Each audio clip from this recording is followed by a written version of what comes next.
जीजियों, मेरे जीजाओं, मेरी बेटियों, बेटाओं, मेरी माताओं, मेरे भाई, शिव कथा सुनने वालों के मन में एक बड़ा उलझन सा एक प्रश्न खड़ा होगा।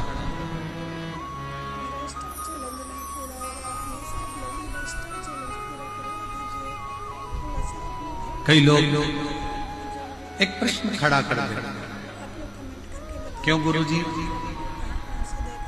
हम इतना पुण्य करते हैं, हम इतना भजन करते हैं, हम इतना कीर्तन करते हैं, हम इतना मंत्र जाप करते हैं, हम इतना नाम जाप करते हैं, हम इतना स्मरण करते हैं, हम इतना पुण्य करते हैं, हम भजन करते हैं, कीर्तन करते हैं, मंत्र जाप करते हैं, पुण्य करते हैं, और उसका फल भगवान बहुत लेट देता है,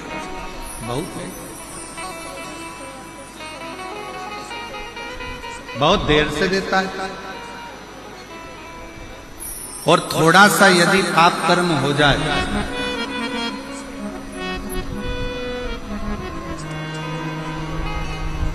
यदि थोड़ा सा पाप कर्म हो जाए तो भगवान उस पाप की सजा तुरंत दे देता है। ऐसा क्यों? किस लिए?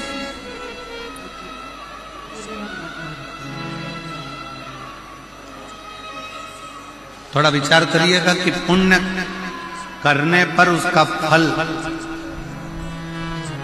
थोड़ा लेट मिलता है, पर पाप करने पर उसका फल, पाप कर्म का दंड तुरंत प्राप्त होता है। और ये केवल एक आपका या हमारा प्रश्न नहीं है, ये केवल आपका और हमारा प्रश्न नहीं है।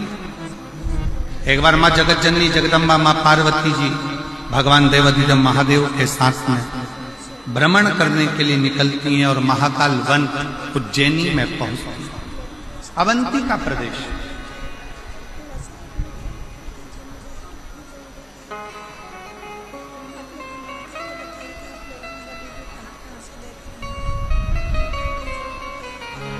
और अवंती का प्रदेश में महाकाल वन में पार्वती जी ने भी शिव जी से प्रश्न,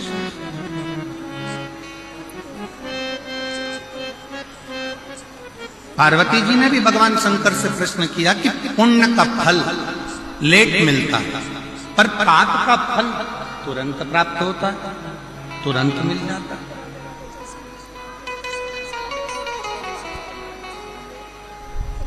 पुण्य करने वाले को थोड़ा थोड़ा कष्ट भोगना ही पड़ता है, पर पाप करने वाला तो तुरंत फलता भी है, फूलता भी है, और उसका पाप कर्म उसके सम्मुख में होता है। माँ जगत जननी जगदम्बा माता पार्वती जी ने उसी पल, उसी घड़ी, उसी क्षण कहा, तो शिव जी ने उत्तर दिया। भगवान देवाधिदेव महादेव, भगवान शंकर कृपा सागर, दया सागर, करुणा सागर, मेरे शिव, मेरे उगड़दानी, मेरे शंकर उत्तर देते हैं, पार्वती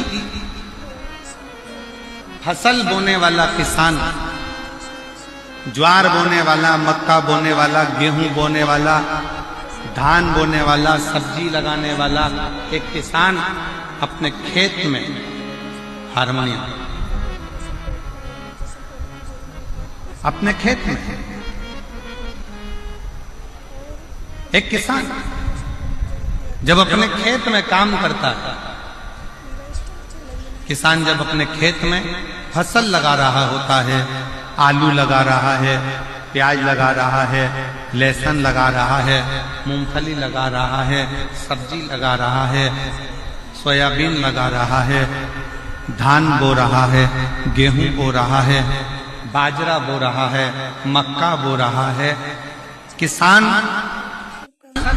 लेट आती है, किसान ने फसल लगाई, उसको आने में देरी होगी, पर किसान जैसे ही फसल लगाता है, उस फसल के साथ में थोड़ा घास थोड़ी दुर्वा, थोड़ी दूब, थोड़ा खरपतवार उसके साथ जन्म लेने लगा, उसके साथ जन्म लेता। अब जरा विचार करिएगा, किसान ने तो गेहूं लगाया, घास क्यों लगी? किसान ने तो बाजरा लगाया, खरपतवार क्यों लगी? किसान ने तो धान लगाया, उसके साथ में दूबा क्यों लगी? घास क्यों लगी? खरपतवार क्यों लगी? किस लिए? तो शंकर भगवान कहते हैं, भगवान देवाधिदेव महादेव शिव कहते हैं कि जो फसल लगाई है उसको लगने में समय लगता है, पर उस फसल के साथ में थोड़ा थोड़ा घास, थोड़ा थोड़ा खरपतवार, थोड़ा थोड़ा बेकार बेकार घास उसके साथ जन्म लेता रहता है। उसको कोई लगाता नहीं, फिर भी वो लग जाता है। उसी तरह पुण्य रूपी फसल को लगने में थोड़ा समय लगता है, पर पाप रूपी घास, पाप रूपी खरपतवार बीच बीच में जन्म लेकर सामने प्रकट होते हैं।